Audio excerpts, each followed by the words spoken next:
The Dice Tower, episode 410. Oh, Origins 2015 live!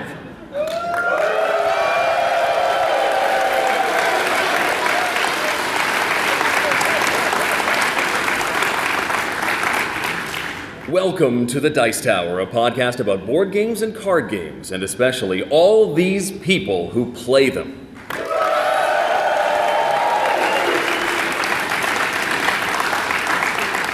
On today's show, we're in front of a live convention audience in Columbus, Ohio for Origins 2015. We'll talk about the games we've seen and played here at the show, take some questions from the audience, and maybe get a few of those audience members involved as well.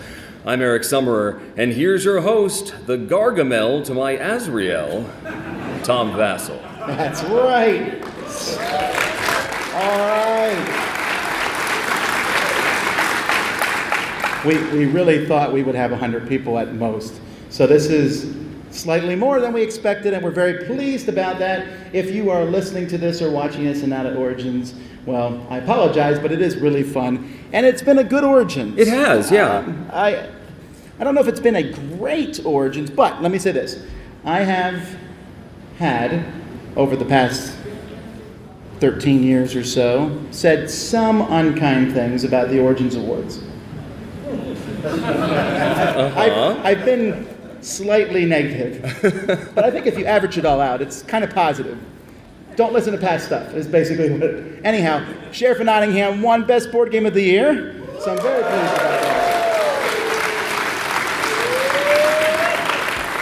that. And the Dead of Winter won the People's Choice, so it was very good. And I'd like to point out very quickly before we clap for that, Dead of Winter was voted People's Choice. And I think that's important to point out because as a podcast, it's good to have our opinions validated because every once in a while I might listen and hear some podcasts trash this amazingly good game. And they're dead wrong. And the people have backed me up on that. So congratulations to Plaid Hat Game on that.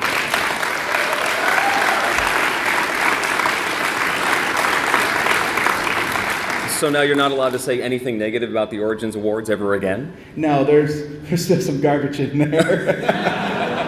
But the best news was that the Archer board game did not win Best Family Children Party Game. Okay. There was only 3 games nominated, and the Hare and Tortoise won, although it was hilarious because they used a PowerPoint screen, and they showed Hare and Tortoise from 1973, which was not the same game. Oh, that one won the Spiel, the Jahres Award, but that won the award, and then Gravwell won the People's Choice, which I was surprised at, but again, it wasn't Archer, so that was good, and I've heard that there will be changes and they'll work on splitting that category up. It's just dumb. So anyhow, Origins Awards were just announced. It's pretty cool. The rest of the Origins Awards, RPGs, miniatures. Steve Bonacore did not win any awards again. I sat next to him, and only one tear trickled from his eye. But maybe next year. It is funny. All right, so...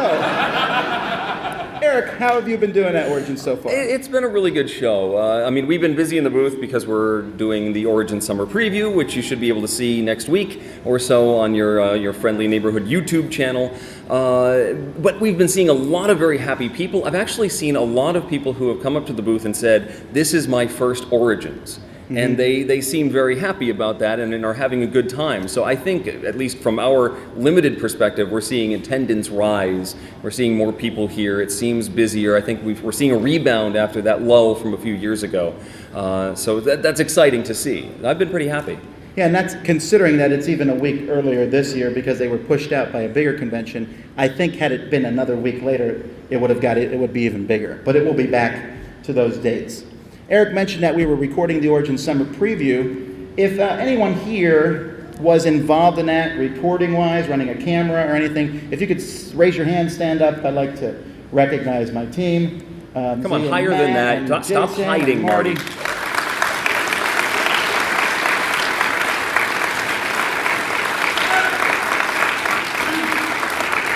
It's a lot of work to deal with some of these publishers, and there was a lot of work. But hopefully you'll enjoy it because we got some kind of scoops type stuff to show you some of the games. So watch the videos over the next week as he edits them and puts them on the internet. It's nice to have minions, isn't it? No, that's pretty much all we'll do next week is editing that. So, but we're looking forward to that. This is the beginning of the year for me. I told everyone that my year, because I'm a parent, years go from June to May. Okay, when your kids graduate, you're like, finally. And that's the year, but it also because Origins, Dice Tower Con, Gen Con, the year is here. Great board games are upon us everywhere. So we're going to start by talking about some board games, and we're going to do that by having a few people in the podcast come up and share some of their thoughts on that. So the first person, I think it would be fair for us to bring up the single most popular person in the Dice Tower Network. I think I would be correct in this as Sit down, Bonacor. This is not reverse order here. But we're going to have Ian James if you come up here. Oh, yeah.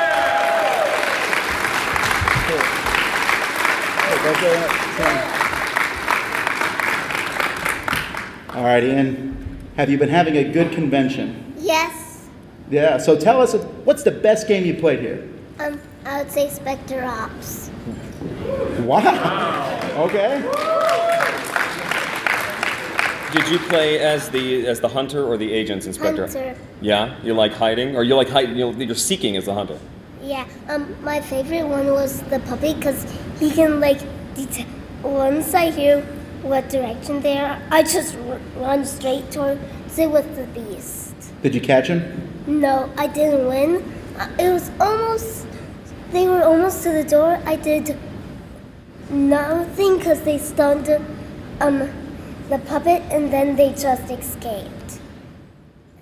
Well, will you catch him next time? I hope. And I actually got the game, and I just got 2 hit points on the agent the first time I played. All right, good job.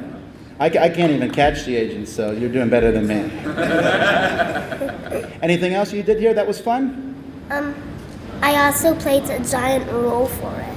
Did you? Did you win? Yeah, I got another roll for it badge that I gave to my daddy. Oh, how nice. Nice. Because he had no hit buttons. Oh, he can't win? And I already had a roll for it. And I wasn't even here. Well, that's very nice of you. Well, thanks so much for coming on today.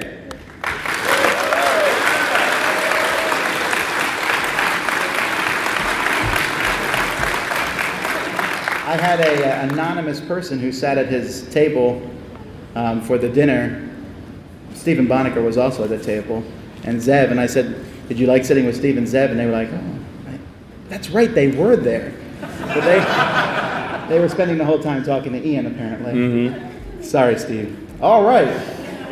Okay, well, we need another chair here so we can have 2 people at the same time. Let's grab one of those. And we're going to have Jamie and Chris come on up for a minute so you can explain this whole nonsense about Dead of Winter.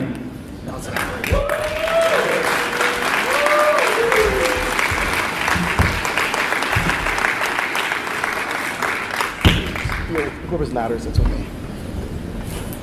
Be me. I'm loud. All right, so how has your Origins been going?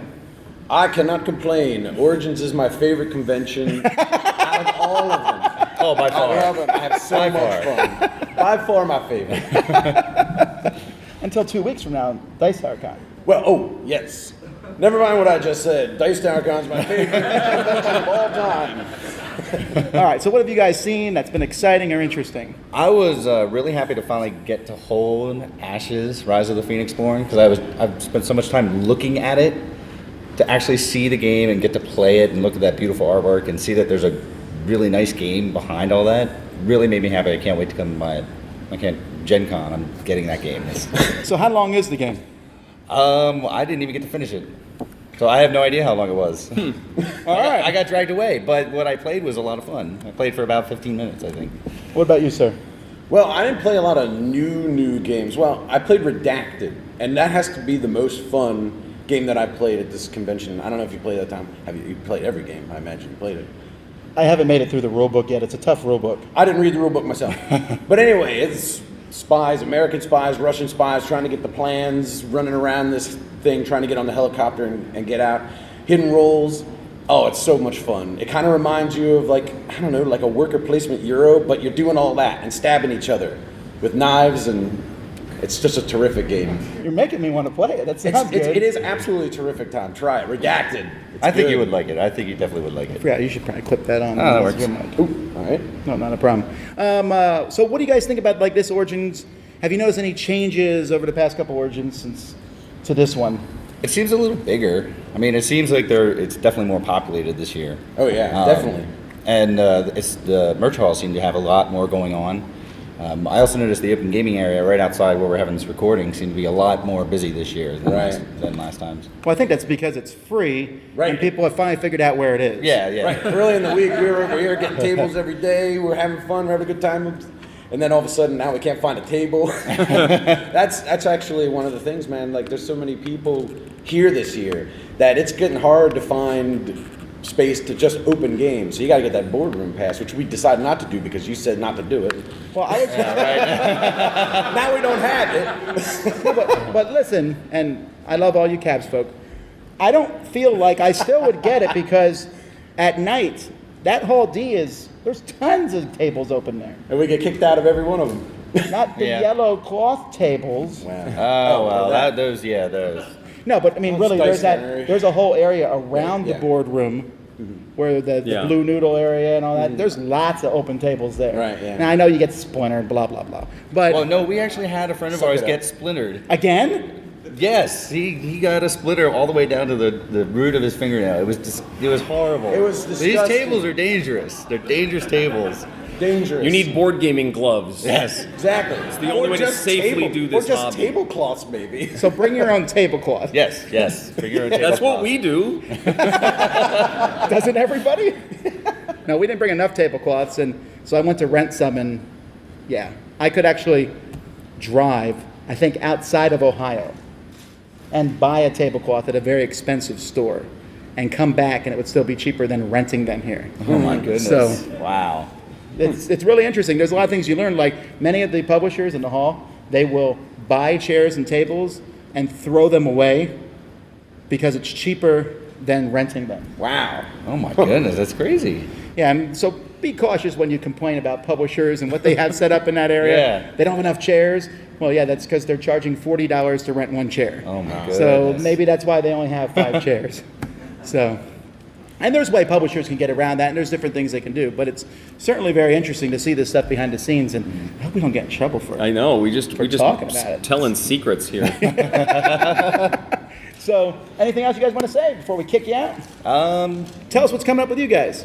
What? Oh my goodness, what are we doing? We got the Gen Con coming up. Dice Tower Con for some. Oh yeah, well, I'm not going to be there. I'm not going to be there. I'll be at Dice so Tower I'm Con bored, in a couple of weeks, hanging out with Yes, Tom. Dice hanging Tower out with my Con that buddy I can't go to, Bonacore. I don't I'll say know. nice things about you, Bonacore. Because he gives us money. I'd say it even without the money. Just Yeah, not but Gen Con not is as often. coming. We haven't talked about it, but I think we're going to do our crossover podcast for Gen Oh, Con again. absolutely. Definitely. So- So I look forward to those every year. It's an Those are annual great. thing now. Have you even started looking at the games coming at Gen Con? Because I have not. No, I have not. I was so Not distracted even with the once. Origins list that I was just. But that is something we will start working on probably Monday. Yeah. What games are coming out? Because that list is really big this year. Oh, it's going to be crazy. Everywhere you go here, you talk to the publisher, you're like, where's the game? Gen Con, Gen Con, Gen Con, Gen Con, Essen, Gen Con. Yeah. Well, we have seen a lot of delays this year. It seems like there's that port strike issue is still working its way out, and so we saw a lot of releases that were announced or people planned to have more copies here, and it didn't happen. That seemed a very common occurrence this year. All right, guys. Well, thanks so much for coming on. Yeah, The thank Secret you, to guys. All, or 2 of them.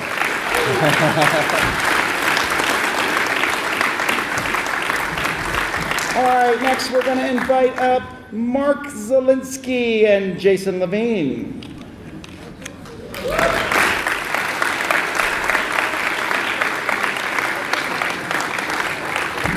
While they're coming up, I want to give props to both of them. Jason really has worked tirelessly. I have no dice towers left to sell. He sold them all. Yeah.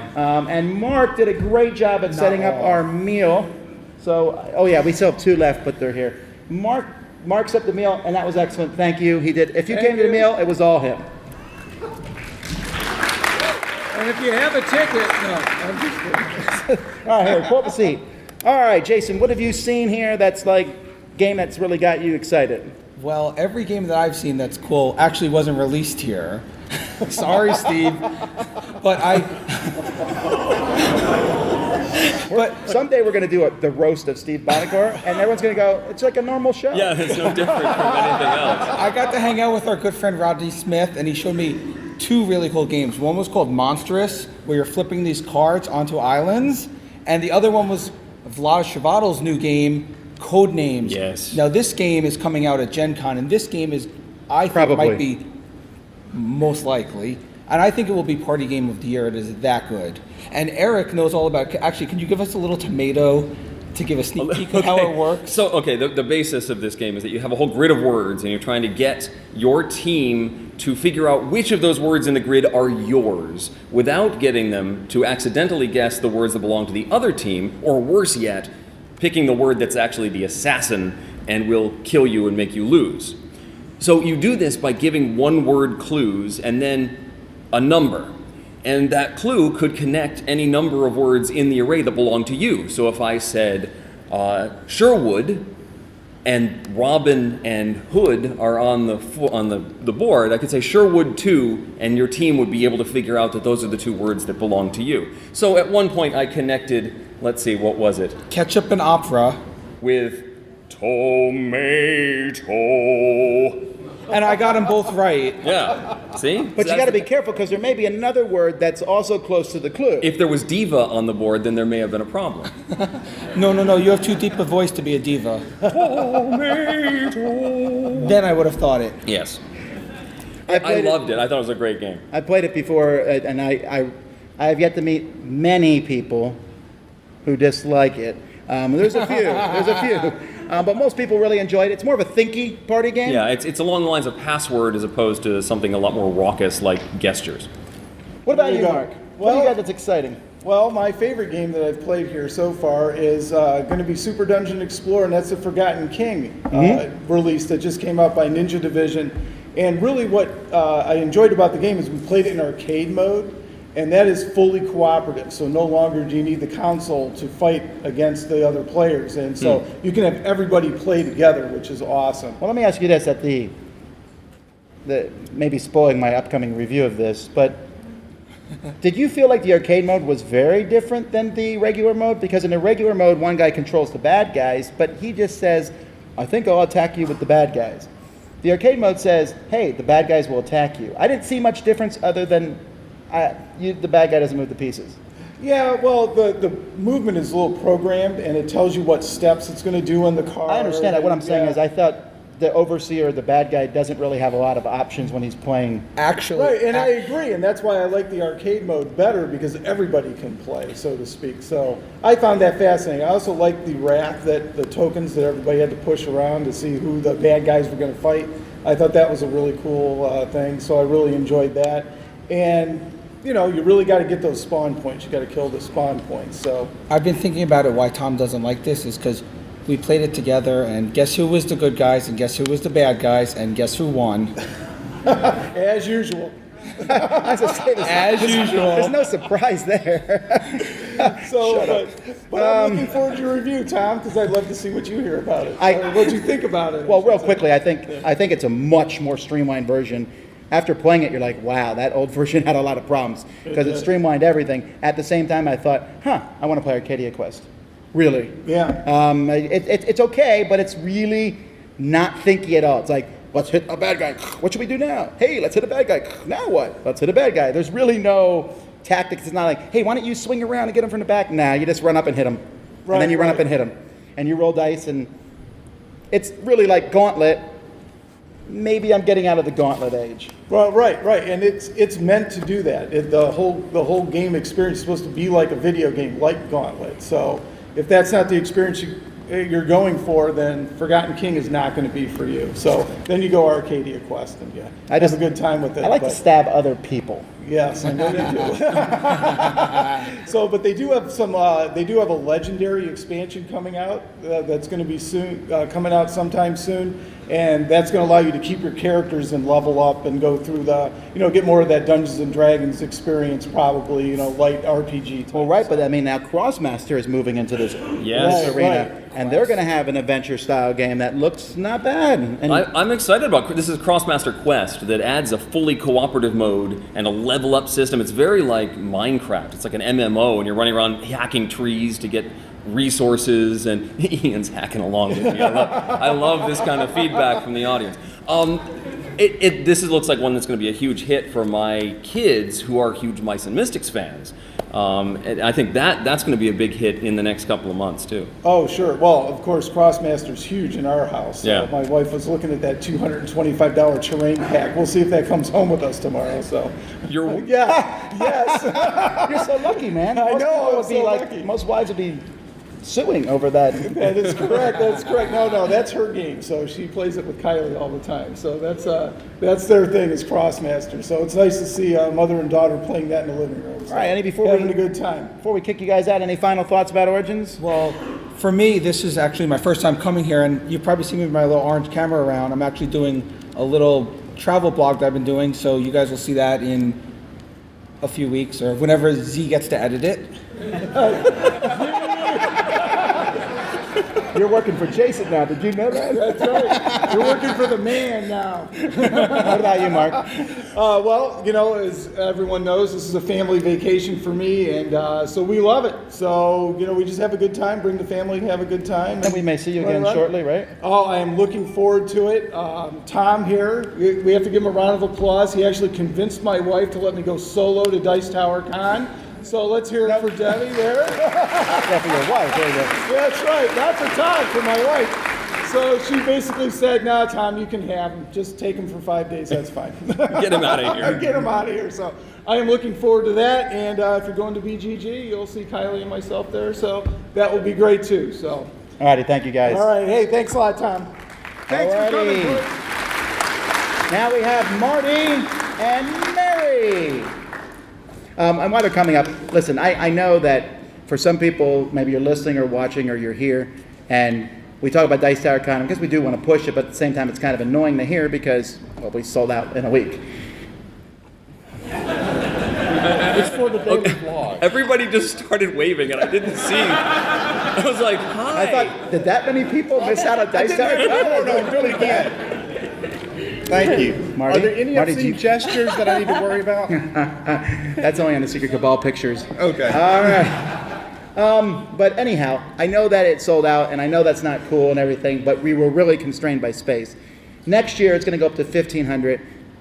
That will still sell out, but we will announce ahead of time and say, hey, it's coming up. The date to sign up is coming so that you don't miss it. And then the year after that, everybody can come. We'll go up to 3,000 or so, and eventually first we'll take out BGG Con, then Origins, then Gen Con, then San Diego Comic Con. So we don't think small You here. always think so. Okay, so Mary, welcome to the show. Hello. Like my hat? Okay, anyhow, Mary, what game has impressed you? Do I dare? Come on, Mary. She's got Tichu, a little tin.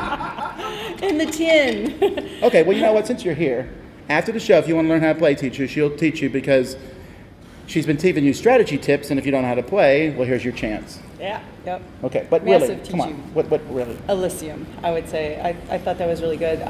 It's the first time I got to play it. My husband's been raving about it, so I enjoyed that. Let me attach this to you so that we can hear you. Now, I think Elysium may have been the game most popular here, possibly. There's not been a smash hit of the con. Yeah, but the Elysium did sell out pretty quickly. I think within a couple days. Yeah, They I was were lucky. out of those, and it's been getting good buzz. I've enjoyed it. I'm not quite flipping head over heels for the game yet, but I did enjoy it quite a bit, and we played the intro scenario. There's, I think, 8 different decks of cards, and you shuffle 5 of them together to create the array of cards you'll be competing for in the game. And the basic 5 they give you don't really give you all of the mechanisms of the game, so I need to explore those other 3 decks and see the war cards and the future oracle cards and stuff like that. So I need to explore it more. Moderate thumbs up from me on that one right now. Yep, that's where I'm at too. I want to explore it. I'm intrigued. Yeah. What about you, Marty? So the 2 games that impressed me the most aren't available yet. And I said, could I talk about these? And said, sure, go ahead. One of them, Chris has already spoiled, Ashes. It's one of those games I've been very excited about. And I sat down with Isaac Vega, the designer, and got to play it. And I was already blown away by the art, seeing the cards in physical form. And if you haven't seen them, go by Plaid Hat Games and check those out because the art is just gorgeous. But the gameplay is really, really good. I mean, once I played it, I immediately went and pre-ordered it. It's going to be coming out at Gen Con. I think that's going to be a really good game. Another game that I was surprised at was I got to play the new Portal game that's going to come out at Gen Con called Tides of Time. And I'm usually not a 2-player type of game. Yeah, somebody's holding it up back there. Yeah, there it is. It's a 2-player game, and I thought, 2-player 10-minute micro game, but it's a very thinky game. I don't know if you guys have played it yet, but it's kind of a brain bender. Is that the one from Portal? Yes. Oh, yeah, I have. It's kind of a... No, he sounds really excited about it. It's a real brain bender for me. I guess maybe it wasn't for you. I don't know. No, it was a brain bender, yes. It was. No, I'm agreeing with you. Oh, okay. Well, you just don't seem very excited. Where's the enthusiasm? Okay, so anyway, Tides of Time at Gen Con. Check it out. That was one of my highlights, that and Ashes. All right. What do you guys think of the convention as a whole? I think it's better than last year. Okay. I'm hoping it will continue that trend. Yeah, it really seemed, I mean, one thing I want to say, I noticed a lot of single-day passes.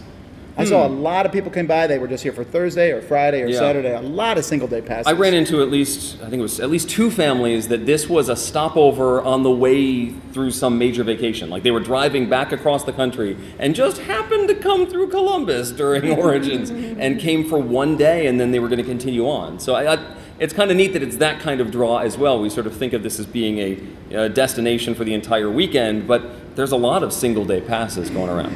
Also, when I was walking one time, this is totally unofficial, obviously, but I walked from one end of the convention to the other, and I counted people walking towards me, males and females were 25% of everybody, which is still pretty bad. We want it to be 50% or more, but that's still better than my friend Bob Arhus said when he came to the first Origins, there was 2 women here. So that's improving, but a lot more families and stuff, and I'm excited about that. Yeah.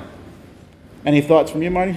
Yeah, I think you said before you think you see Origins on the rebound. I think so too. It's been a great time. I hope to see it rebound even more. Next year it does move back to the middle of June, so hopefully all the schools will be out then. Like my family normally comes, and they couldn't this year because they're still in school, so I think that will really help out next year. So that's good. I love this convention. It's big enough to where you get a lot of, the vendor hall's a good size and stuff, but it's still small enough where you keep running into people over and over and play a lot of really good games.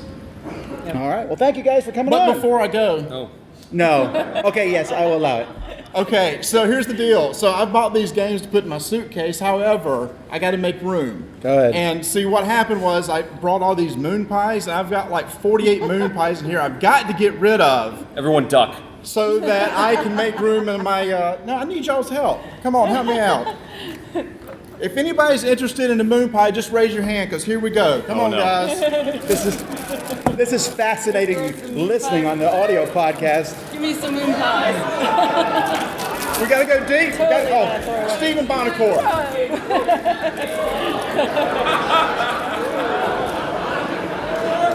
Oh, man. We got more, dude. Come on. This crackling makes great audio for the podcast. Can I bang the table?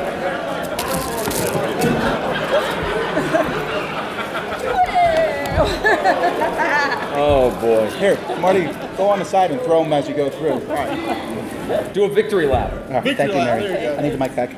Marty, I need my mic back. And you want your phone back, too. Yeah, that'd be All right. Okay, now we have...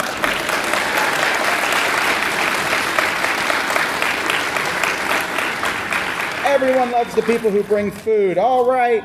Let's see here. Tim, if you'd come on down. And, hey, Matt, why don't you come on down? Ah, you didn't know I was calling you. Come on down.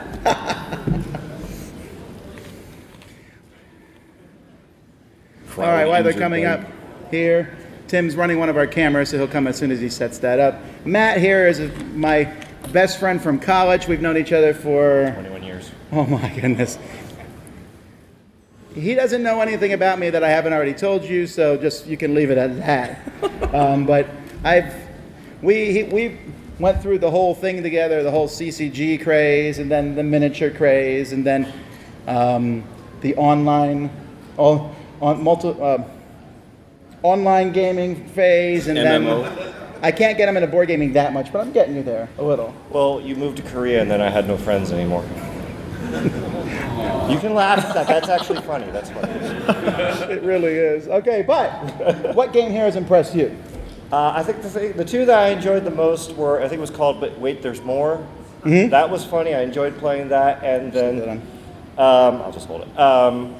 And then I enjoyed Spyfall. That was actually very fun. It's finally out! Well, not yet. Yeah, and then in it a week. sold out immediately. It's what, Eric, you and I, we played it together, was it 7 to 8 players? 8 players. Up to 8 players, yeah. You sit down as 8 friends or 8 very nice, getting along people, and when you're done, you hate each other's guts and you'd stab each other in the back before you knew it. We It's made just Jason amazing. start screaming at all of us. That was fun. Wait till you play Resistance. He screams at old ladies in that game. I've seen it. All right. So, what about you, Tim? If you don't know who Tim is, he's one of our video reviewers, and you should watch everything he does. How's it going? What have I played? What game is like really just for you? Well, I just got here today, so... Nothing? No, we played Nations, the dice game, which I thought was really good. Yeah, it's real fun. Yeah, I actually kind of preferred it over Roll for the Galaxy. You can destroy me on this. But not because I don't like Roll for the Galaxy, I just think it was a little bit more inviting of a game. I'll give you that. It's more of a gateway game. Yeah, yes. yeah. So, Roll for the Galaxy, I was kind of... There's not very many games where I'm kind of like just lost for a little bit, but it could have just been who was teaching me. But that was at a different convention. Who you hope is not like listening or watching right now. He probably is. I'm sorry. Oh, you like Nations of the Dice game too. Yeah, and I like it a lot better than regular Nations. I sat down with some friends one time, played regular Nations, and over 4 hours later, we just gave up. And whereas with this, the 60 minutes, you're done, you enjoy it, you get the same feel and everything. It's a lot better. Yeah. Did you play it yet? Yeah, I loved it. I really liked the game. That's right. You've already talked about it. I like the upgrading of the dice and sort of being able to push your strategy in one direction. It's neat. Neat Yeah. trade-offs. Dice game's cool. So, is this your first Origins, or have you? This is my first Origins, yeah. What do you think? Like initial impressions? You can say bad things. It's a much different change of pace because it's very relaxed. You could talk to pretty much anyone because at Gen Con you talk to somebody for like 30 seconds. They're like, okay, next person. So you get to talk to the designers and stuff a lot better. So I like it. I'll probably continue to come. I'm not really that far away, so maybe 4 hours. Okay. Well, what do you think? This is like your third Origins. Yeah, this is my third Origins. Yeah, I really can't compare it to any other conventions because I haven't been to any other conventions yet. So, but it does seem very relaxed, very easyggoing, very enjoyable. Everyone seems to be very nice, very friendly when you sit down and play games with them, even you. And another reason why I don't have a whole lot of game experience, even when I live near Tom, is like you play one game of a game, and then you never see it again. It just disappears and vanishes, and you're on to the next thing, and it's like, hey, Tom, can we play that? No, we're going to do this and everything. How about it? No, we're moving on to the next thing. That is a disadvantage of playing games with me. I won't argue that because I'm always playing new stuff, but they never argue, so it's their fault. That's why he moved away. All right, thank you guys for coming on. Cool. And we watch Tim's reviews, and thank you, Matt, for your help with the videoing. You'll never see me. Cool. All right. Now we're going to have Roger come on down and Zee Garcia.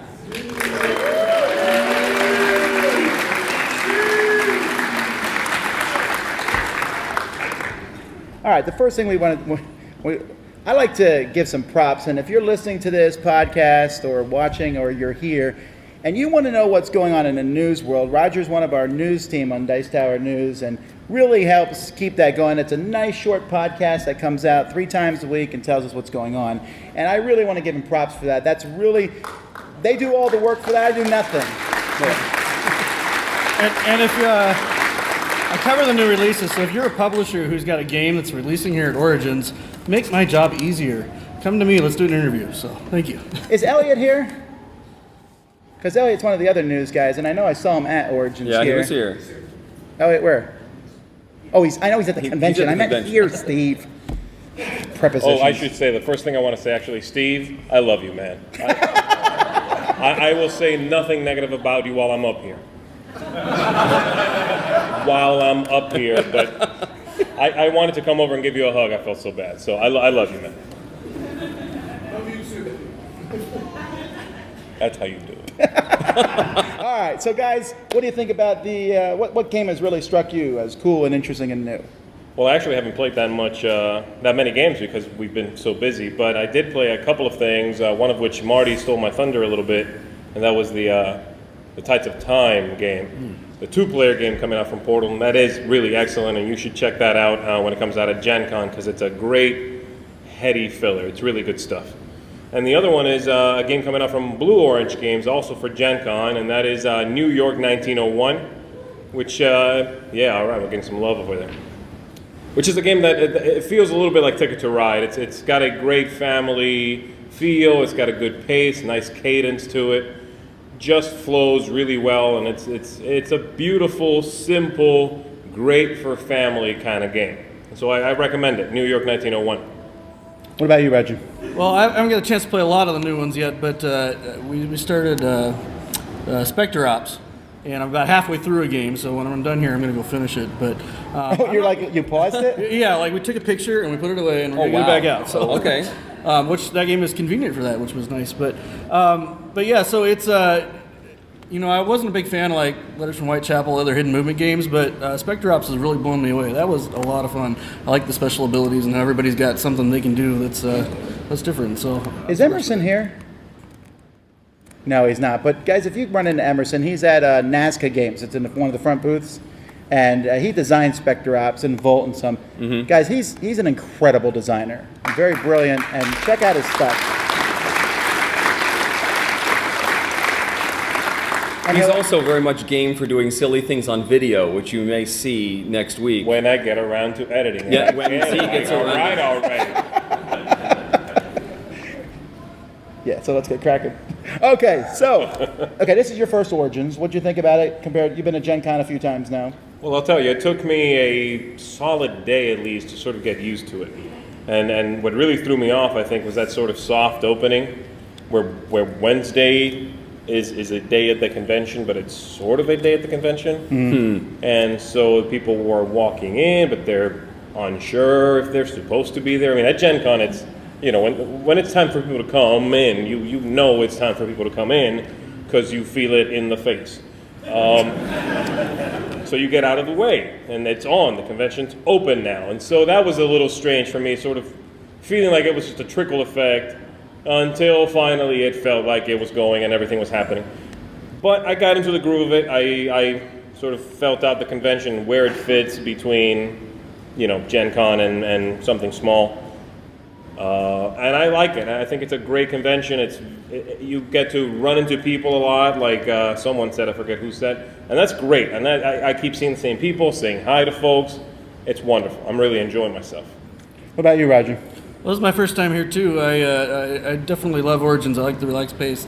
A lot of walking to go places, but that's fine. But it took me like a while to figure out where everything was. In fact, we were trying to find the big bar on 2 where games happen, late at night, and I thought, that's great, I want to find that. But we're clear out on 2nd Street, looking for the big bar on 2, so fortunately we eventually found it. But well, that's a new one. Yeah. Okay.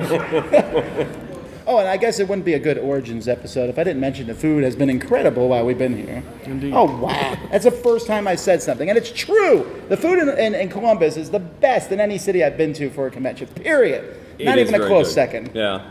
And there's donuts now. Donuts! With Jenny's ice cream. It's like heart attack land, and I love it. All right. Well, he's not lying. The food is amazing. It is good. All right, thank you, Roger. Thank you very much. All right, I need the mic. Okay, now, that was part 1 of our show. Okay. Now, we're going to move on to part 2, where Eric is going to run a game show. I'm going to help. Oh, good. Thanks. Act 2. Okay, so what we're going to do here, first we're going to invite up our panelists, and we're going to do a little bit of moving around a microphone, so give us a chance. But we have 6 panelists, and you may wonder why you have not heard some of these people yet. One of them you're not going to hear even when they come up here. But we're going to have 3 Steves come up here, okay? First we have Steve from the Secret Cabal podcast. Then we have Steve Avery, come on up. And then Steve Bonacore. So if you guys would call him up here. We're going to make all 3 Steves sit over there, just to keep things confusing. And we're also going to have Mary Prasad and Jason Levine come on down.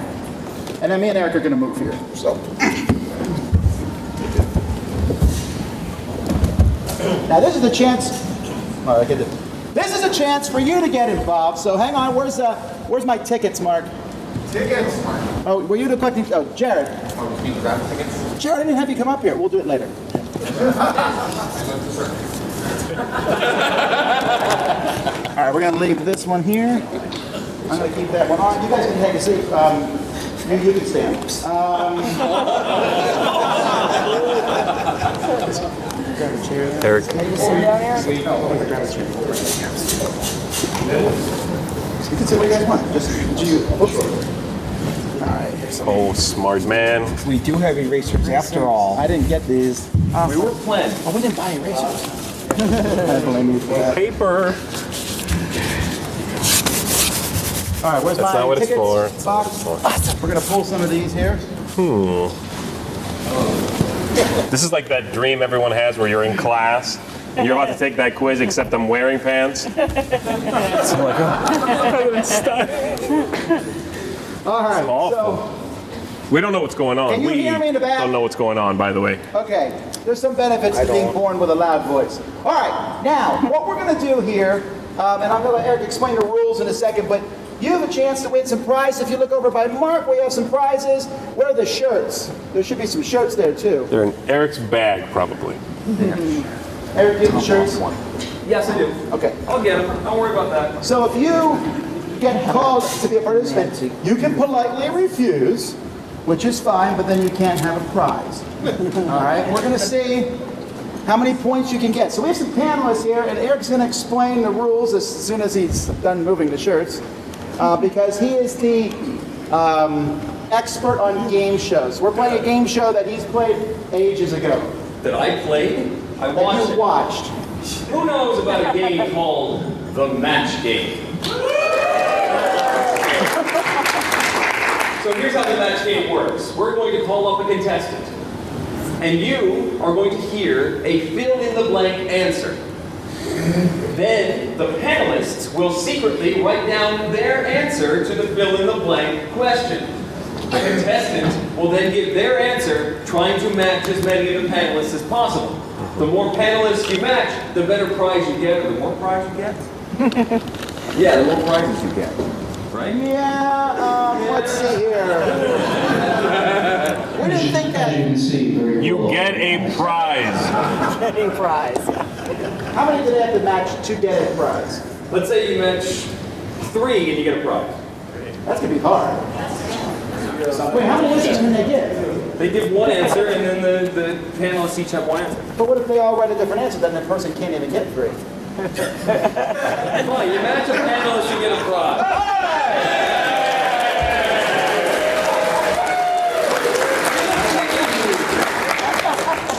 All right, and if you match all the panelists, you'll get a really great prize.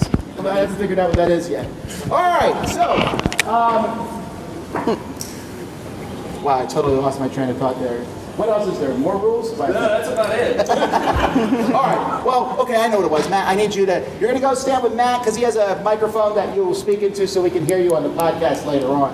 Okay, so if you are 592, everyone has that, 883. Is there an 883 here? Is it really? All right, well, we ain't fooling around.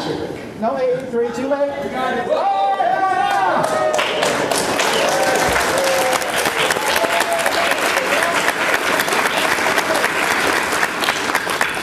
All right, Eric, I'm going to let you read the questions that we wrote here. Okay. We'll start with this good one here. Ready? And also, I was very stunted in my thinking this week as normal. So we may run out of questions early. So if you have a good question you can think of, we may allow some of you to pick some of them. So think about that because we're going to have you do our work for us. All right, you ready, panel? Yes. Yes. The board game company that excites me the most is blank.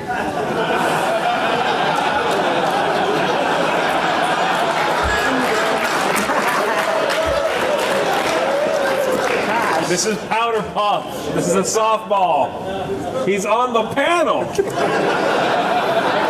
What could the answer be? I have no idea. Yeah, but this is where, does egotism come into this or not? Oh no, I need to change my answer. All right, does everyone write an answer? Sure. Yes, we have. I'm going to bring the microphone to our panelist over, our contestant over here. What's your name, sir? Wait. Yes. We're going to wait till they're done writing. Isn't it a foregone conclusion? Then we're waiting for them to be. You have to match two people on this one. Two people. All right, are the panelists ready? Yes. Yes. All right, David. The board game company that excites me the most is? From the beautiful state of New Jersey. Stronghold Games. All right. Let's see, Mr. T. David, what is the right answer? Fantasy Flight Games. We'll skip you.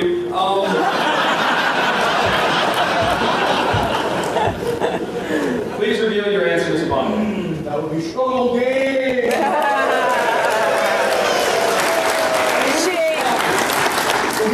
Next up.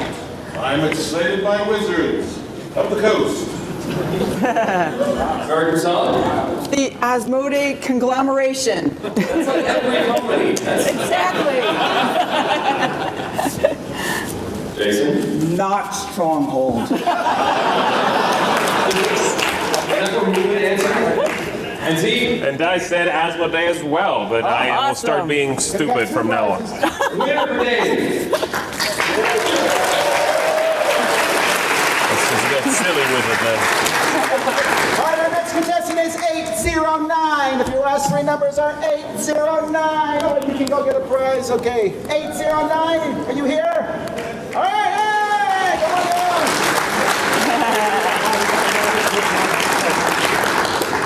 All right, next question for the panel, while our contestant is coming down. When choosing a player color, my first preference is blank. When choosing a player color, Easy. my first preference is blank. All right. Good choice.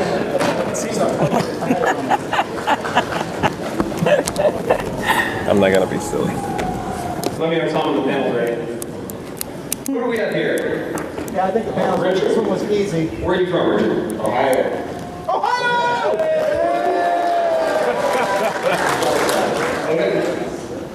Panel's ready?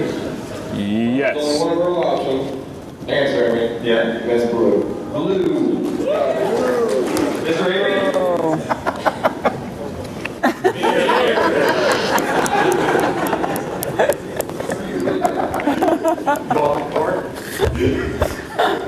And honest answer is Yellow. my choice would be purple. I am also purple or red in a pinch. Well, Tom could attest to this one. Whatever is left. That's a legitimate answer. And I will take yellow as well. Should we give him a prize anyway?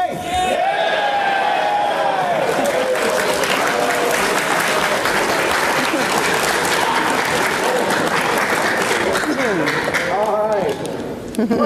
Oh, the next contestant is. Last three numbers 865. 865, where are you?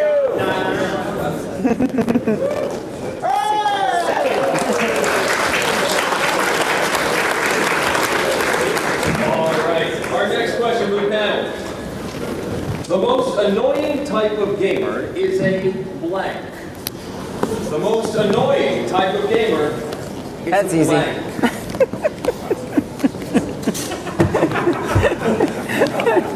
Did I say that online? Getting all sorts of exercise. Where are you from? Mansfield, Ohio. Mansfield, Ohio. Just out of curiosity, how many Ohioans are in the room?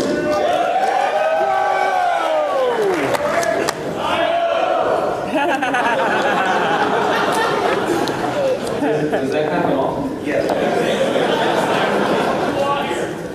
OH.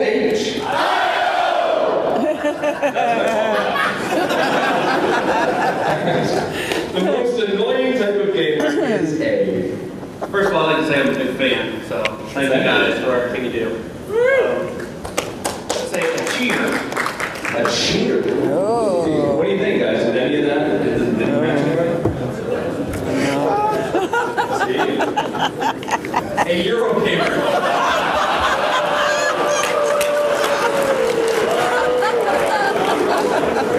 Mr. Boncourt. Tom Vasel. You're not even trying anymore. Okay, yeah. Steve. Definitely a drunk.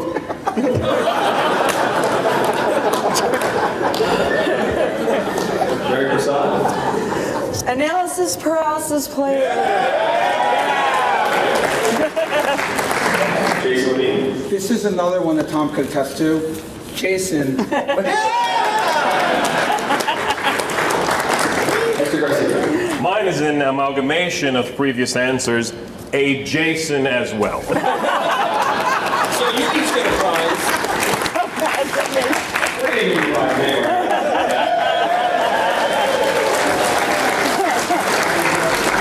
Our next player is 745. 745. Anybody 745? I'm almost out. Oh, hey! Short trip. Finally got smart and decided to take the microphone out of the stand. Yeah, anyway, okay. What'd you do with this one? The question is, what position bothers you most to come in the game?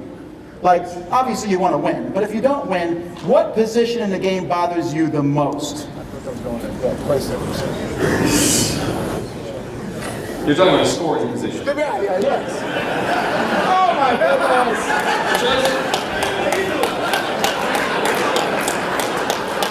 goodness! Never mind. What scoring position do you hate the most? Thanks, Steve. Hi. Hi. Pat. Yes, it is. Where are you from, Pat? Ontario. Nice. Yes. Really cool. How many origins have you been to? This is number 2 for me. Sweet. Well, you certainly liked it enough to come back. I did. It was good. Good. All right, what scoring position do you hate the most? I'm going to go boring on this one and say second. Second sucks. Hates second place. Why is he still... Mr. Avery? Beer?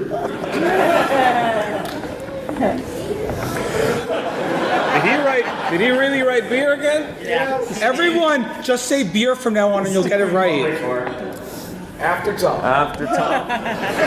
Which happens a lot. Yeah! Eric, that would be definitely the rear.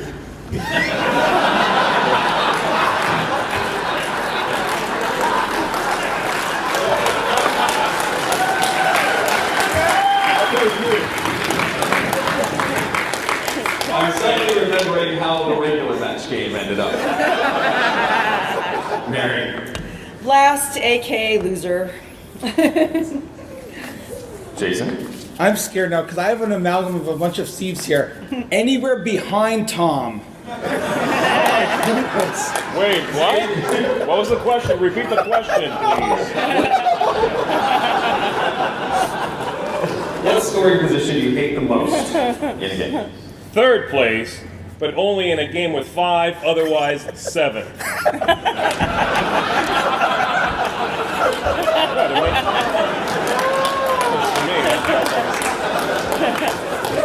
I don't think anyone's taking this seriously.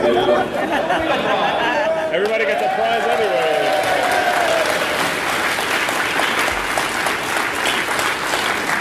All right, we have 776. 776. Neighbor of the beast. I got it. Okay. We said 667. 668. 6 across the Across the street. street, right. All right, next up. The music that I most like to play whilst gaming is blank. The music that I like to play most while gaming is blank. Oh my God. This is going south quickly, isn't it? Oh my gosh. What's your name? Joel. Joel Reno. Buffalo. Are you guys done writing? No. Not yet. Some of them are writing books now. Okay, well, so what's been your gaming convention so far? They're trying to out clever each other. This game has quickly devolved. If everybody gets a prize, then it doesn't matter. Are they done yet? Yes. So the music that you most like to play while gaming is blank. I have to say, beer. Smart man. It sounds a little bit like this. Oh my God, hi guys. I'm Steve Avery. Please reveal your answer. Ride of the Valkyries.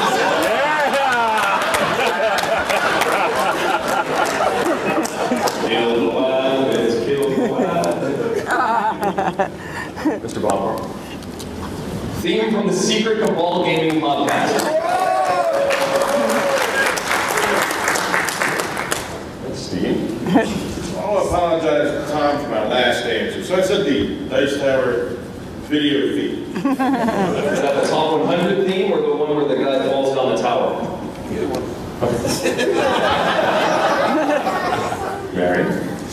Usually none because of all the thinking, or scary dungeon music if it's Halloween. That's very specific. Jason Levine. Well, I think you guys have seen enough of my live plays, so you know what kind of music I like. Tom says I can't sing, but I got to do it now.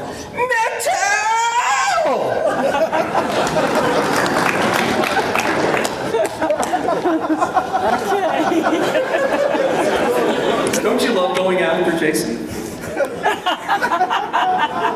Can I change this? Can I change that? Yeah, you can. Go ahead. You want to erase that? We just did a top 10 list about annoying habits, or what was it, Tom?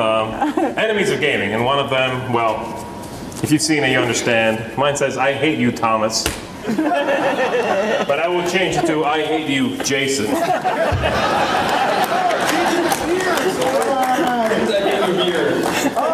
Better. Okay. You'll get something anyway.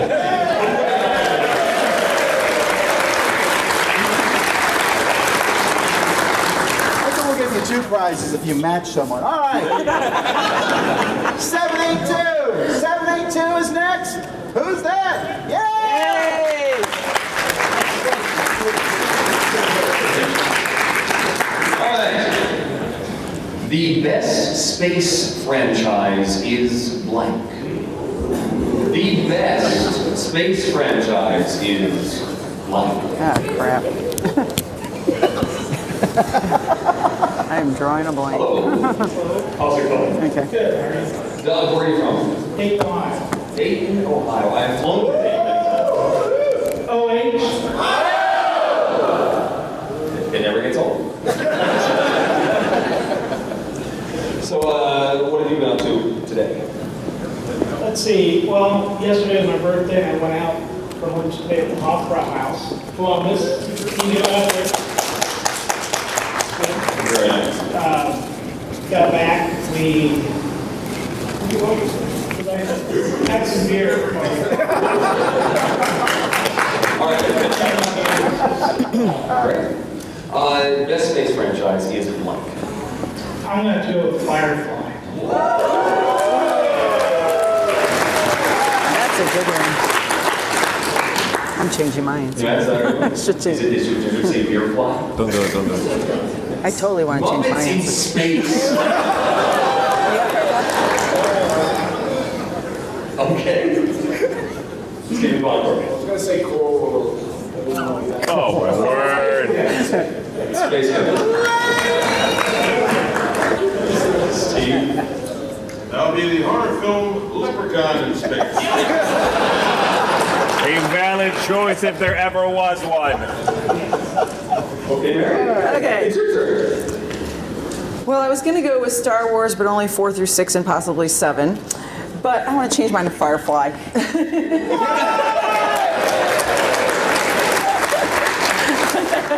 Sure, why not? Jason. I'm going to take it back into the best movie, Star Wars, as long as Jar Jar dies. That's actually valid, I guess. Zee Garcia. Firefly. Right.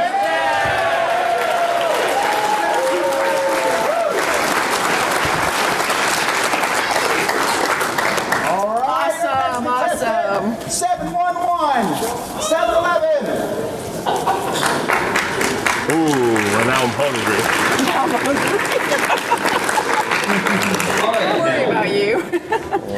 if you were a die, what kind would you be? If we were to die, what? Would it be Steve? I heard if you were to die, would it be Steve? If you were a die, what kind would you be? Oh, good. Okay. I will be drawing. I'm going to be drawing mine. Steven? Hi, Steve. How many Stevens are there in the room? Okay. We've got, I think, 60% of them up here on stage. Wait, sure. Where are you from? I'm from Nashville. Were you all in that one? No. You guys ready to go? No, come on, Monica. Wait an answer. All right. I can't see the other side of the panel, so I'm just going to go. Sure, we're done here. If you were a die, what kind would you be? A D6. Why? Because it's a D6. It's the most common die. Don't be playful. Okay, I like it. All right. Sturdy, versatile. Mr. Avery, a 5-sided die. Then in time and space. Mr. Bonner, a D0. That means he hates dice. Folded in upon itself. Steve. Eric, if I had a choice, I would be loaded.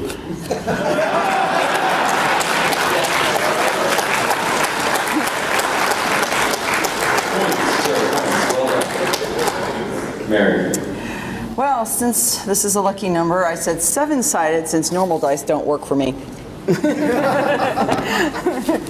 Jason. Going with my typical hyperbole, how I feel about most things, a D1 million. A million times better. Then a D1?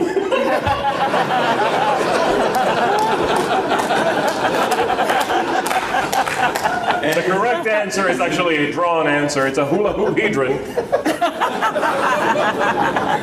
There's a 166, a 52, 2 7s. 7. But actually, it's a 10-sided die. All right. Right there. Oh, close. Close.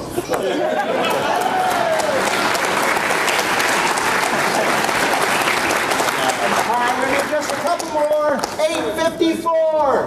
854. Got any 600s in there? All right. Yay!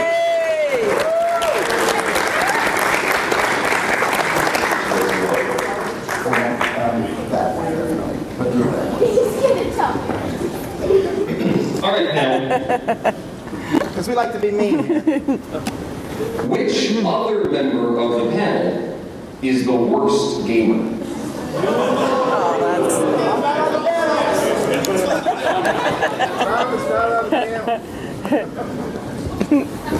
These are the kind of games that build relationships. Hello. Hi. You're my contestant. What's your name? Ariana. Where are you from, Marianne? Farmington Hills, Michigan. Farmington Hills. I grew up in Kalamazoo, so I'm a Michigander at heart. Oh, wait. Yeah! And go blue! I know where I am. Michigan!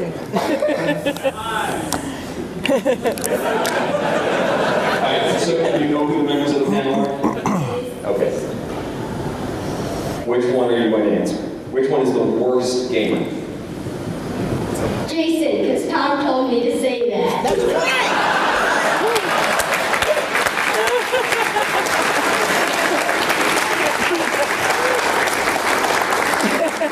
Should she just get a prize now?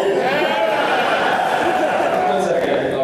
Hi, Zee. Hey, how you doing? What do you think? I'm thinking, I can't say anything mean about Bonacor, so Steve.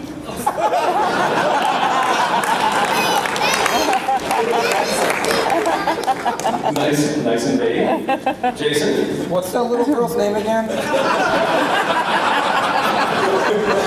Run! She's just entered witness protection, I'm sorry. I'm sorry, but the actual correct answer is everyone but Jason. Whatever you say there, V1 million.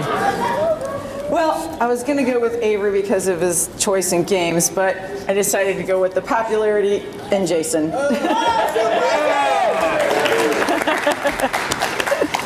Steve, number 1. Whoa, we can't do that. We can't do that. Don't assign him numbers. I can't answer the way I did if you do that. Just Steve. Just Steve. Steve. I'll be the guy on this end that drinks all the beer.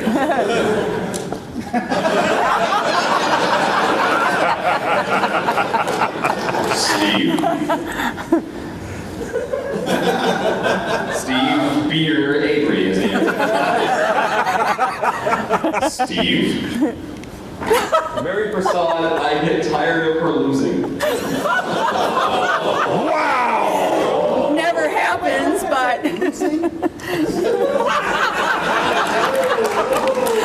I'm not sure if that's any better. But wait, that's still 2 prizes!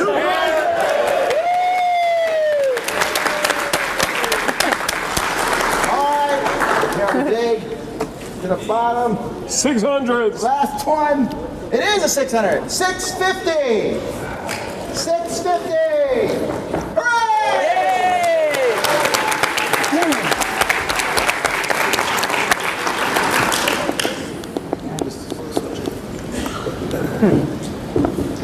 All right, now. Which other member of the panel is the best gamer? Other member of the panel, Jason.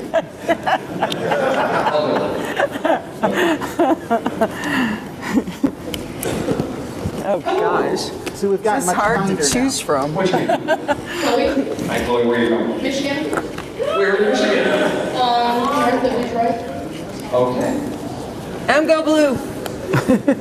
There's going to be a fight. Don't say go blue in this room. Oh. Have you been having a good ordinance? Good. Yeah. What's been your favorite game you played? Private Spec Wrapped.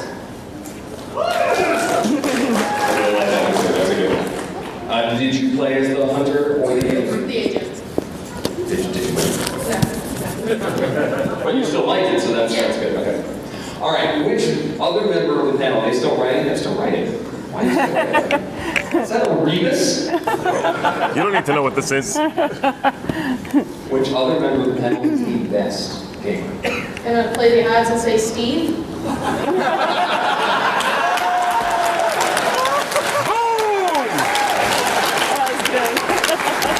Fitty fitty. This game My answer is game score equals Steve Avery divided over beer squared.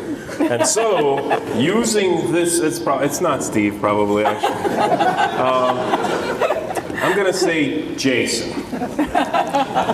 Because Jason wins every game. It gets really old. I'm second. Zee, can you hold my plaque for a second? He really did say Jason.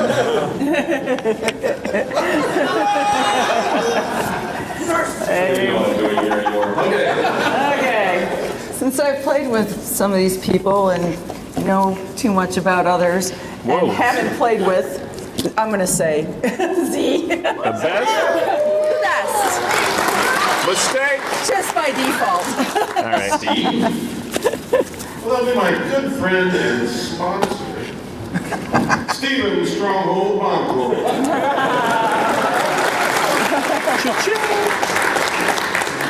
Steve. Zee Garcia, who actually likes me. And Mr. Avery. Jason, he makes me look good.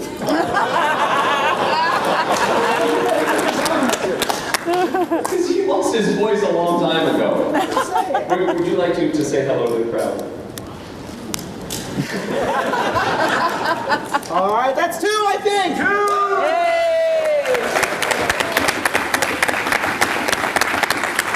All right, well, big thank you to our panelists. Thank you for playing, to everyone out here. Now we move to part 3.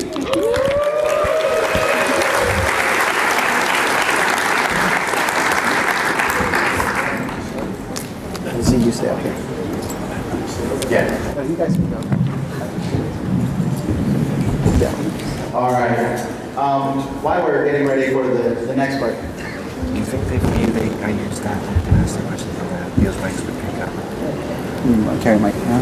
Yeah, they might, if they carry that. Yeah. Whichever mic is softer. You're going to carry that. That's fine. Well, let me do this first. Before we go any farther, I do want to say thank you to Stronghold Games and Mayday Games and Renegade and who else? Mr. Yellow and Mr. B and the Dice Tower and Arcane Wonders for donating games to this. Thank you to all those companies.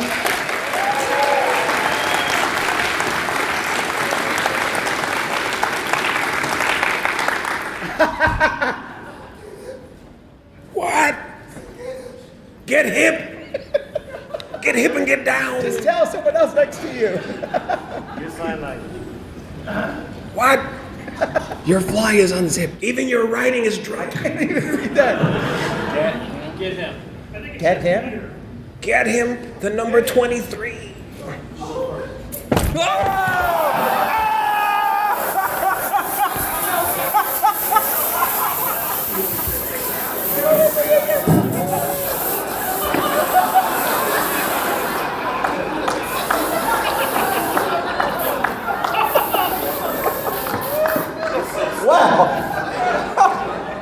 Revenge, it says. I applaud you on that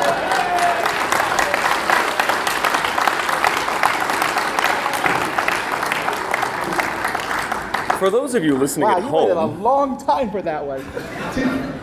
The reason why this happened was I think it was 6 years ago. I can wait too. But anyway, no, all I did was throw you into prison at Gen Con. Yeah, you swore revenge, I know. All right, well. Okay, we're going to hand out the rest of the prizes at the end. We'll just pull Don't drink tickets this stuff, from Steve. this box later on. But before we do that, we're going to... You got to help clean this up, you know. I don't want to be the second podcast to get in trouble at this convention. All right. Oh, that was messed up. All right, but anyhow, we're going to take some questions from the audience. So if you have a question, you got to really raise your hand. Matt here is going to come around with a mic and a recorder so that we can pick your voice up, and then we can answer questions here. To save time, the bathroom's around the corner, out the door. Zee has plenty of acting experience. What else we get asked all the time? I am Chinese. My parents are Mexican. Okay. Yes. Tom has more hats than you think he does. What else? Where do you keep your ties? No, that one.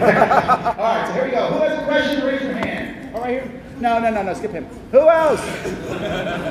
Oh, there's one. All right, let me get in here. This is a question for Zee. Zee, what's it like? What's it really like to work for Tom? To work for Tom is great. To work for Jason's horrific. I can't wait to not edit whatever he's shooting. No, to work for Tom is pretty spectacular, and it's about as much of a dream come true as possible at this point in my life, I think. So there's nothing nicer I can say than that. I'm not eloquent enough to say anything nicer than that.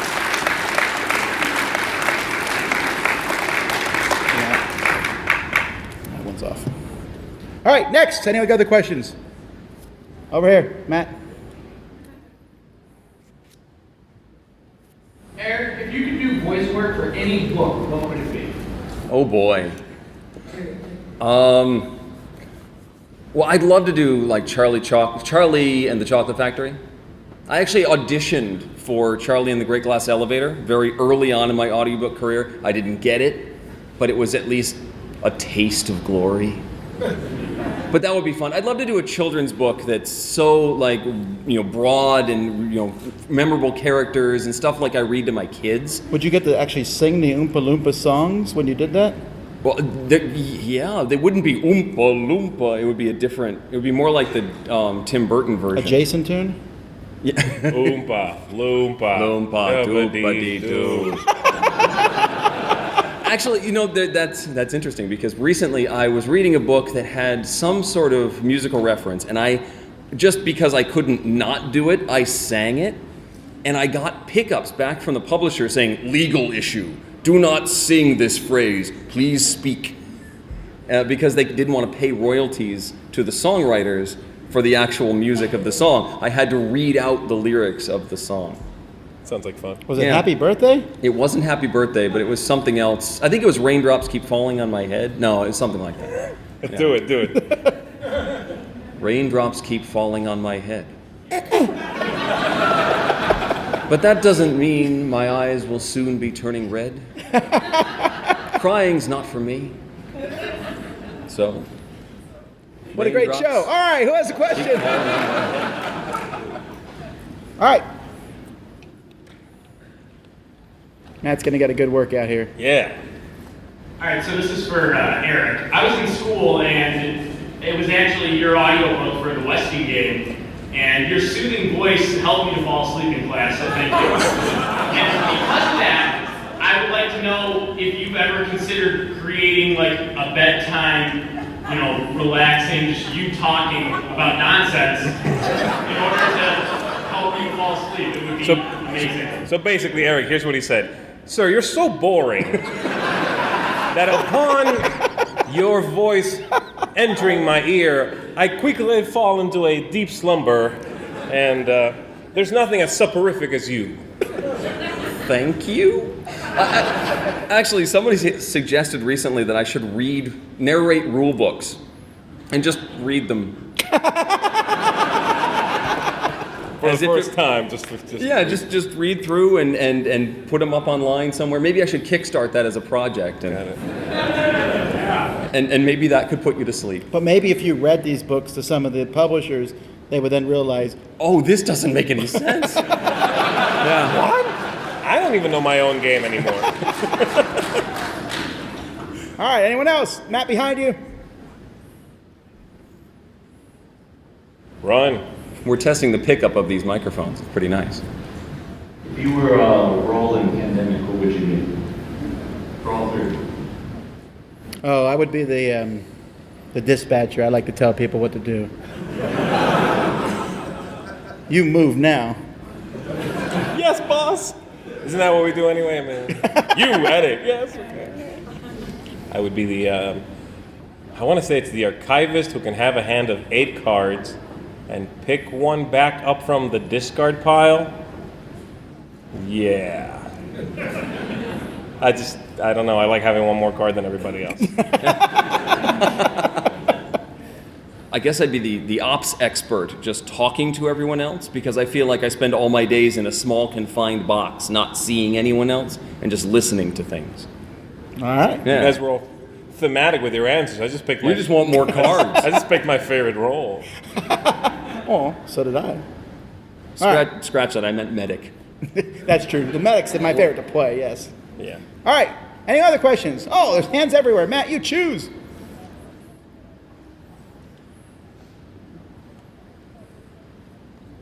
This is for anybody. What's a game that's really popular and that a lot of people like? Hey, Mark. That you don't like? Galaxy Trucker.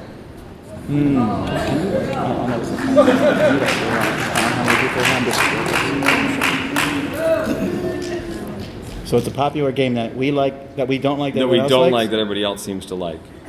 Well, they just inducted Talisman into the Hall of Fame here today, which made the awards lose some credibility again. But popular game? Man, I got so many of those. Yeah. What's the Terra Mystica, probably? Oh, really? That's easy.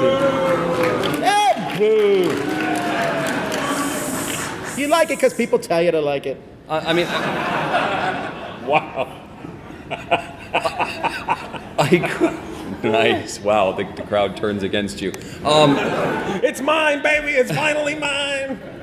I think probably, I don't know if everyone likes it, but Taj Mahal is a game that drives me nuts. Not quite to the Citadel's level of rage. Which one? Citadels!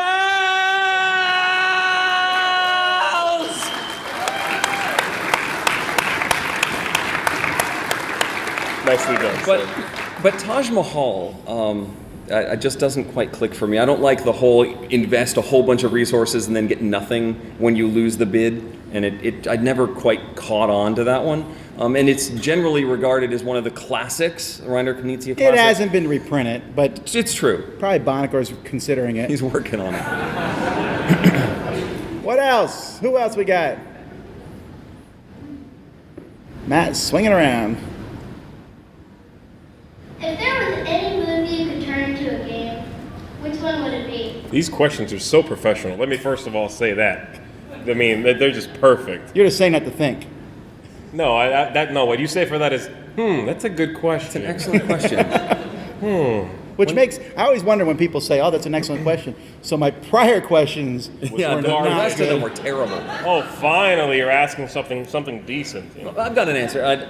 I would love to see an actual quality game based on the Stargate franchise. There was one that was more like a Risk clone than anything else, but something based on the actual adventure of Stargate would be a lot of fun.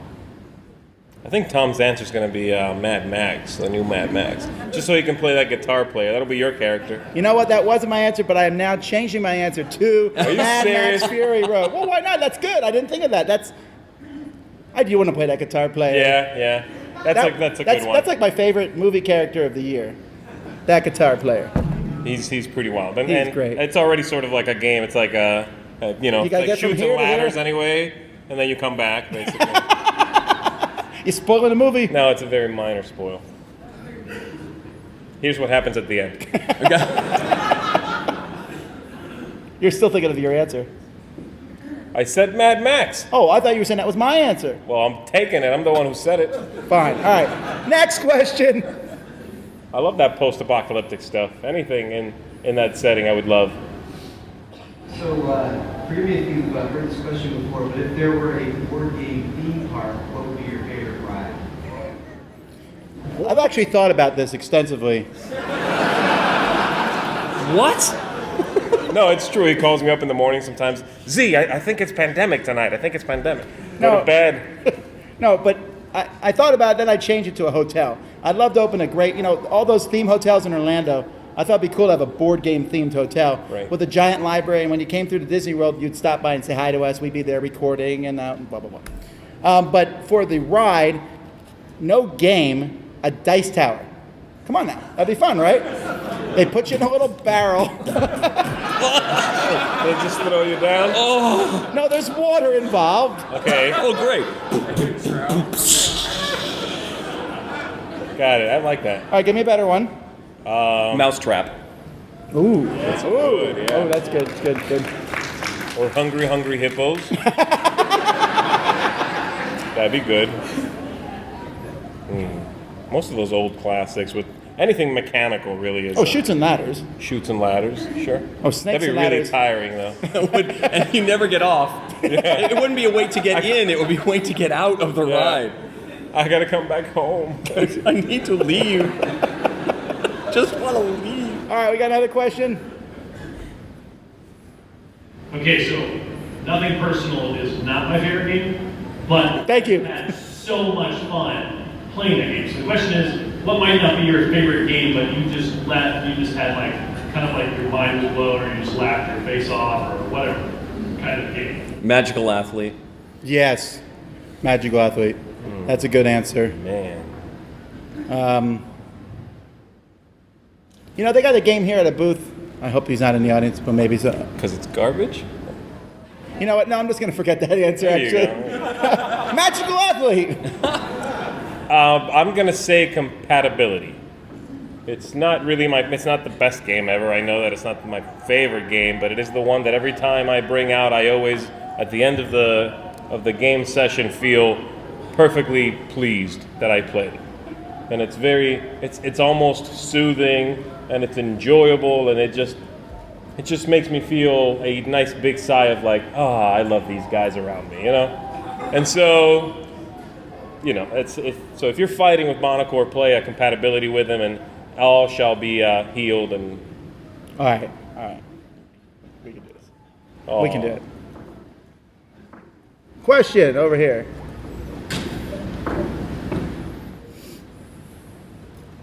So I'm kind of curious, it might be a two-part question here. What do you think the most overused and underused game mechanism is? Underused. I would have said drafting earlier, but we're starting to see more drafting in games, and I'm really glad for that. The I split, you choose mechanism is not used enough. I love that in games where you divide something, but someone else gets to pick first. And I think I couldn't even make a top 5 of that. I think there's just so few games that do that. Right. Overused, feed your people. Stop it! We get it. People need to eat.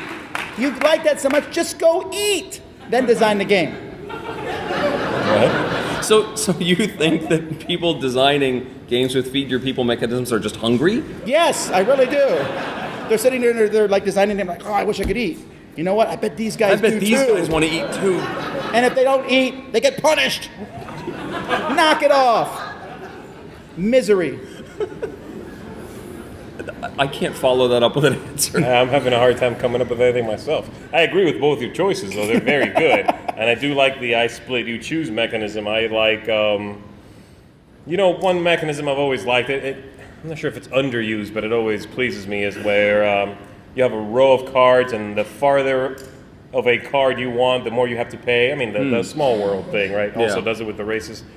I just like that. I always like that because I love that it's self-balancing. Mm-hmm. You know, the no stuff you matter don't want something, so much is something not slightly paid for. off. It doesn't matter. It will get better as you go. Yeah, what's that tower game? Firenze? Firenze. Uh-huh. Yeah, if you've never played that, it's really a fantastic tower game. Have you thought of one yet? Not really. Coloring, maybe? What? You don't see many games with crayons in them that aren't like you don't route see many building. games with a foot in the box, but why coloring? Your analogies are really off the rails there, sir. All right. We got some time for a few more. So this question is for Matt. Now you have to run up here and answer. Oh, he's got a microphone already. No. How do you feel running around and doing all this work without needing to answer any questions? I'm good. As I've been telling people all week, I'm a friend of Tom's. I'm a toady for the week. It doesn't bother me. And all the incredible food, as Tom pointed out, is hopefully not going to my gut this week with all the running around that I've been doing this week. So I'm good with it. It's fine with me.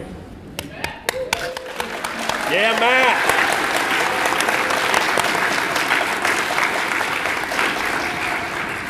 Questions?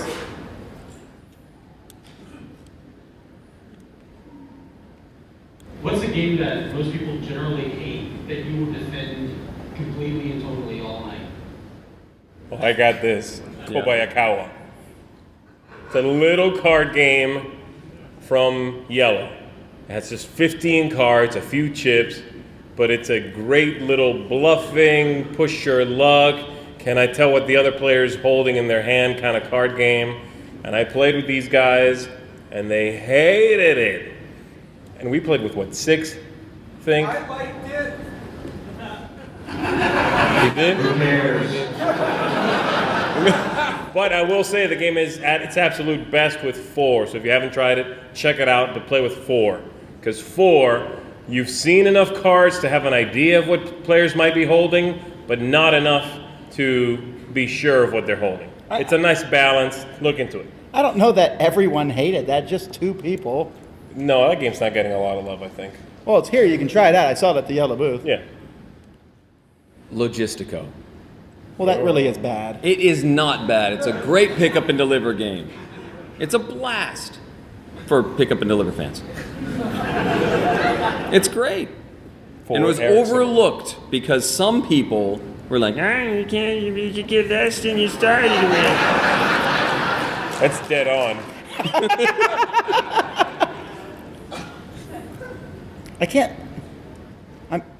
I don't have a good answer for this one because most time if I like a game and people are really against it, I'll give it to you. I don't want to defend it to the death. You know, if you really hate it, okay, we're He cool. didn't say we were going to die. He just said we had to argue for a while. He said all night. All night, that's a difference. Anyway. I can't think of one now. I apologize. For anyone, what's the best game with the worst title? Well, now 5 tribes. Because there's about to be 6 tribes.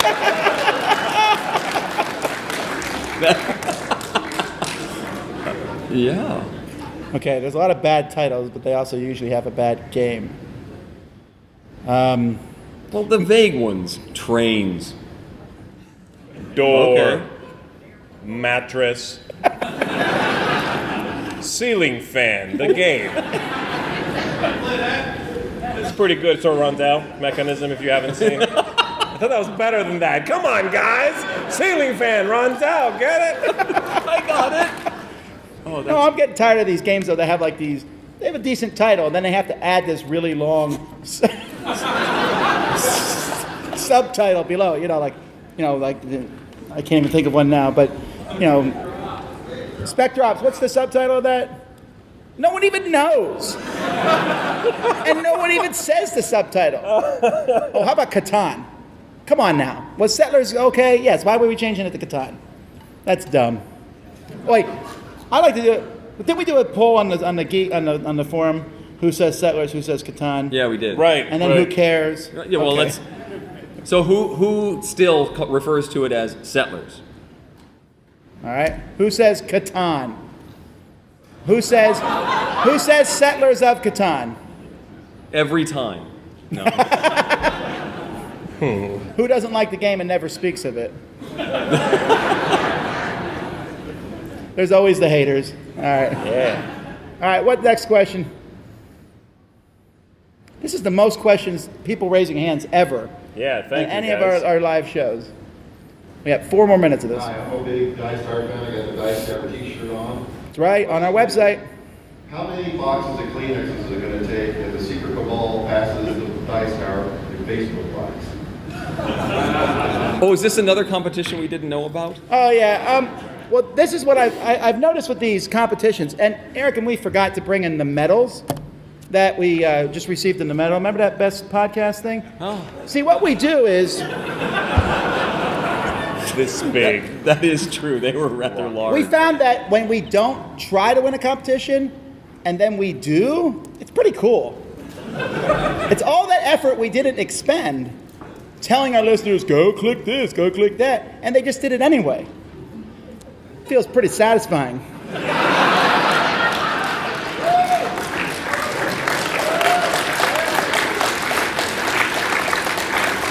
And by the way, thank you for all of that. Yes, thank you. My secret goal was really, I wanted to see how many years we could go and not win Best Podcast from Board Game Geek, because once you win, you can't enter again, because that makes sense. So we would save up for like one big win? No, I was just hoping we'd never win. Oh. I thought that'd be funny. But we won. And I tried not to. I don't know what else we can do. Also, Board Game Links, I think we're losing there too. Right? All right, what else we got? One of my best friends suffers from analysis paralysis and it really pushes people away. What could he or I do to get him married and out of my basement? Before we answer this, is this person here? Okay.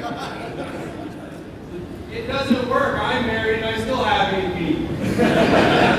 But are you in the basement? All right. My wife hates it. I'm going to think about this for a while. Hold on. I got nothing. That was it. That was the joke. I was going to say that every time it takes too long, you should start singing and see how that works. Or get Jason to sing. Oh, man. Quickest game you've ever played. I mean, if we're being serious, I don't know. We've talked about this a lot, and I know that there's folks who here considers themselves to have AP. Okay, a few people. Matt, yeah, you do. A few people do, but many people who have it don't consider themselves to have it. Right. And then they consider everyone else to be impatient. Who feels like in that situation that you often play against people who seriously let me think? Anyone here like that? Okay, but who plays with people who take too long? Okay, so those of you who do think everyone else is impatient, you're in a minority, so play faster.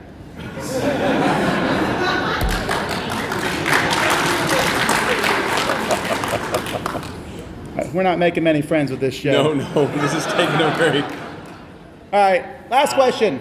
Question for Tom. Is there going to be a premium Kickstarter edition of Vicious Vicious? A deluxe edition. Heirloom edition. I thought about taking it and trying to mess with it and give it to another publisher, but in all seriousness, designing is a ton of work, and Nothing Personal was so much work. Steve did a lot of it. We co-designed the game, and that was so much work, and I found that I don't have a lot of fun doing that. I mean, parts of it are fun. It's really fun when it's done, and then you're like, ooh, let's add some new roles, let's add new things. That part's really fun. But that part when you make the game and then your group, who you thought were your friends, just beat the snot out of you with their comments to your face. Because it was garbage at that point. But I mean, it really isn't that fun at that point. Well, but I mean, it's fun for a lot of people, but not me. So I might go back to it, but I don't think so. I'll help you with it if you want. Just take it All from right. the table, put it in the trash. All right, before we go any farther, Jared, I said I would get you, and I will. Come on down. Here, let's kind of scooch in here. Just slide in here. There we go. Slide right in. Now, if you don't know who Jared is, he does one of the segments on Board Game Breakfast.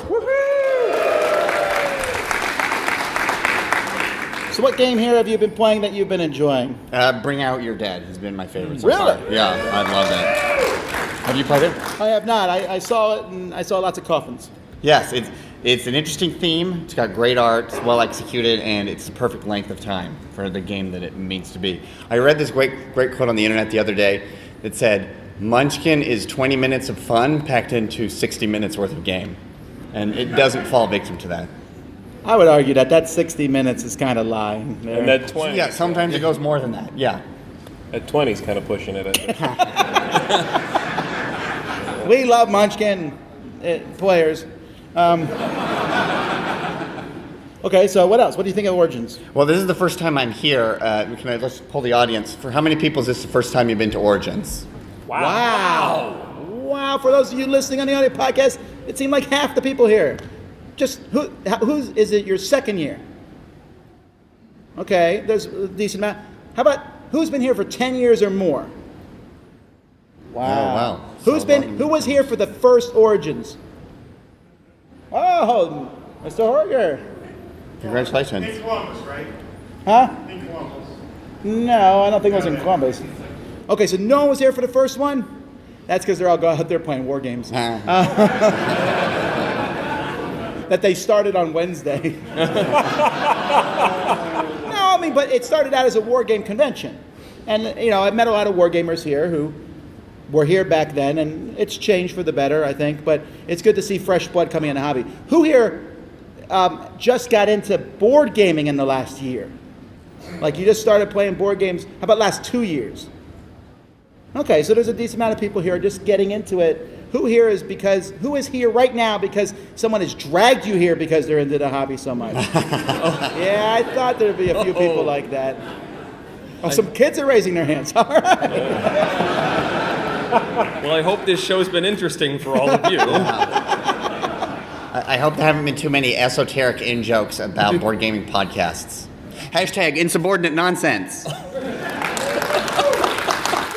We thank Jared for coming on the last Okay, time sorry. on the Dice Tower. Yeah, sorry. No, but really check it out. Check out Board Game Breakfast. Thank you, My Jared, pleasure. so much. Thanks, everybody. Jared.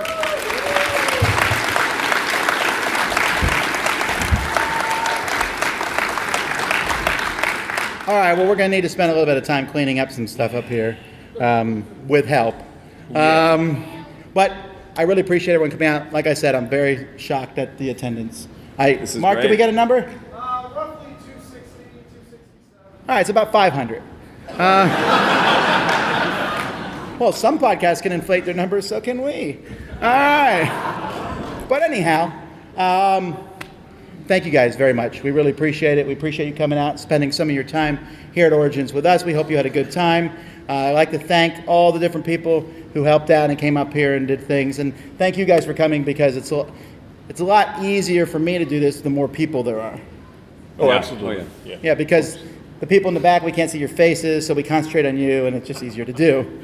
But we had a good time here. For those of you that we ran into the show and came up and talked to us, I really appreciate that. That was a lot of fun, and we had a lot of fun seeing people. And so now, that's right. Jason to sing. Hey, how does this work? No. That was a total joke. Okay, so Word him back. how do we do this? So you've been listening to Dice Tower. I'm Tom Vasel, I'm Eric Summerer. I'm Zee Garcia. and I think. Until next time. Okay, you've been listening to the Dice Tower. Wow, I really messed that up. You want to do it again? Okay, hang on. We can't. No one will know that we messed up except for these 270 people. All right. So until next time, I'm Tom Vasel. I'm Eric Summerer. I'm Zee Garcia. And you've been listening to the Dice Tower.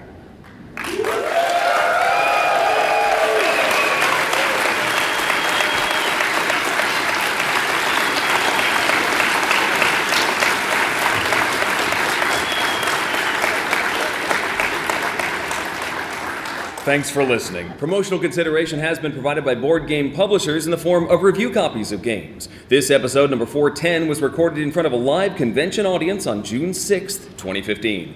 Coming up next week, Sleep. The Dice Tower is sponsored by listeners like you. Thank you for your continued support. The Dice Tower is produced by Tom and myself with assistance from Jason Roth, Itai Perez, Eric Matthews, and Rob Searing. Royal quality condiments provided by Imperial A Salt. Timothy Pinkham composed our theme, and hosting is provided by Cool Stuff Inc. Cool Stuff in stock at coolstuffinc.com. Interact with the show by following the Dice Tower on Twitter, visiting our guild on Board Game Geek, or liking us on Facebook. And don't forget to visit the other shows in the Dice Tower network, including Ludology, the Plaid Hat Podcast, the Long View, the Secret Cabal Gaming Podcast, Flip the Table, and Board Game Blender at dicetowernetwork.com. Until next time, from all the gang at the Dice Tower, have fun gaming. And that's a wrap.